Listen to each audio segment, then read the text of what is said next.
Nabigyan ng flagrant 1 si Lebron na masiko niya si Deni Avdija ng Wizards. So nireview ang tawag na yon na ang una offensive foul kay Lebron at sinabi ng referee for potential flagrant foul. After i-review, sinabi ng mga official na pasok yon sa criteria ng flagrant 1. Sa pool naman talaga si Avdija sa sigo ni Lebron, nabigyan ng 2 free throws at ball possession. Based din sa mga commentator, hindi nila alam kung anong criteria ang pumasok dun. So ibabase ko lang sa rule nila, pwedeng matawagan ng flagrant with or without the ball. Yung flagrant to kasi kapag excessive at unnecessary contact yung ginawa. Yung wala sa play at intentional na saktan yung player. Yung parang ginawa ni DeMar DeRozan kay Jalen Green, intentional niya kasing pinaul si Green noon at talagang bumulagta si Green sa sahig. Yung flagrant 1 naman kaya ni-review, tiningnan kung merong unnecessary or hindi kailangan gawin si Lebron para masiko sa mukha si Avdija. Pero parang prior sa play na yun natamaan pa sa mukha si Anthony Davis na walang tawag. Ang sinabi ng referee doon, pumasok sa criteria ng flagrant 1. Ang usapan kasi doon yung tumaman siko na pwedeng mag-cause ng injury sa player. Kapag tiningnan yung play ni Lebron, umangat yung kaliwang braso or balikat niya kaya tumama yung siko kay Avdija.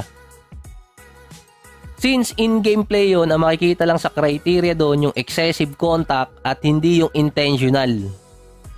Yung isa pang criteria pumasok doon, yung above the shoulder rule. Kapag tinamaan sa ulo or lagpas sa balikat yung player, pwedeng mag-cause yun na ma-eject yung isang player. Kapag nagkaroon ng gulo, tumama man or hindi, na lagpas sa balikat yung tinarget ng isang player, matatawagan siya ng technical or ejection.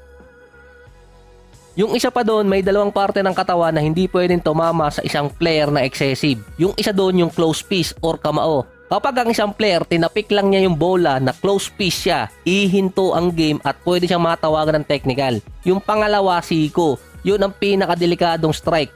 Yung isang parte doon ang tumama kay Avdija. Kaya sinabi ng referee na pasok sa criteria ng flagrant 1 dahil above the shoulder ni Avdija at yung tumama ay mismong siko ni Lebron. Pero parang tagiliran ng siko yung tumama mula kay Lebron. Yung angulo lang talaga ng siko nung ni-review. Panalo naman ng Lakers kontra Wizards na si Anthony Davis, mayroon 35 points, 18 rebounds at 3 blocks.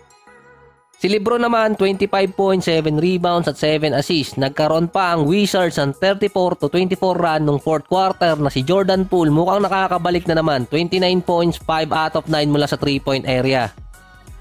8-2 na ang Lakers sa last 10 games at 3-game winning streak. Magkakaroon ng 3 araw na pahinga ang Lakers bago sumabak sa back-to-back game versus Cleveland at Minnesota sa home court nila. Ang Cavaliers medyo struggling pa ngayon. Dadaan muna sila ng Suns bago Los Angeles. Yung mga teams na mayroong schedule sa LA, ito yung kalimitang visiting team. Merong disadvantage doon dahil magiging back-to-back game sila sa Lakers at Clippers. Nung tiningnan ko yung ibang schedule, common na nauuna sa schedule yung Lakers, tapos susundan na makakatapat ng visiting team kinabukasan yung Clippers.